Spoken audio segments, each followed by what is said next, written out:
সীমান্তবর্তী উপজেলা কুষ্টিয়ার দৌলতপুরে ছাত্র যুব সমাজকে মাদকের আগ্রাসন থেকে রক্ষার্থে নানামুখী উদ্যোগ নিয়েছেন স্থানীয় প্রশাসন সহ জনপ্রতিনিধিরা। চলছে মাদক বিরোধীদের বিরুদ্ধে নিয়মিত অভিযান। তবে এই মাদক বিরোধী এই অভিযানে সকলের ঐক্যবদ্ধ অংশগ্রহণ জরুরি বলে মনে করছে সচেতন মহল।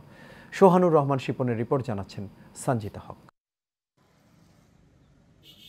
14টি ইউনিয়ন নিয়ে গঠিত সীমান্তবর্তী উপজেলা কুষ্টিয়ার দৌলতপুরে প্রায় 7 লাখ মানুষের বসবাস।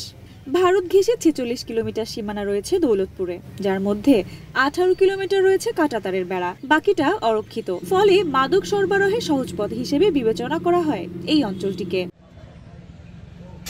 উপজেলা প্রশাসন ও আইন শৃঙ্খলা বাহিনী বলছে, মাদকের বিরুদ্ধে বিভিন্ন অভিযান সহ নানামুখী কর্মসূচি হাতে নেওয়া হয়েছে। আমরা চেষ্টা করে যাচ্ছি আপনাদের এবং সাধারণ মানুষের সহযোগিতার মাধ্যমে সকলকে নিয়ে দৌলতপুর একটা সুন্দর দৌলতপুর হবে, মাদক মুক্ত দৌলতপুর হবে। যুব সমাজকে যাতে ভালো পথে ফিরিয়ে আনা যায়, এই জন্য স্কুল এবং কলেজগুলিতে যখন যেখানে যায় তখন সেখানে তাদেরকে তাৎক্ষণিকভাবে একটা সেমিনারের মাধ্যমে বা একটা বক্তব্যের মাধ্যমে তাতে মাদকের কুফল সম্পর্কে অবহিত করি, যাতে তার যুব সমাজটা এই মাদকের কুফলটা বুঝতে পারে এবং মাদক থেকে দূরে থাকতে পারে। এদিকে স্থানীয় জনপ্রতিনিধিরা যুব সমাজকে মাদক থেকে দূরে রাখতে আয়োজন করছেন খেলাধুলার, সেই সঙ্গে চলছে মাদক বিরোধী প্রচারণাও। যেখানে ফুটবল খেলা হয় আমি অতি উৎসাহিত হয়ে নিজেই সেখানে উপস্থিত হই। হাবলুকে আরো সহযোগিতা করার জন্য হাবলু যে রাজনৈতিকভাবে কথাবার্তা বলছে এর সঙ্গে আমরা সম্পৃক্ততা আছি, একেও আমরা সাধুবাদ জানাই।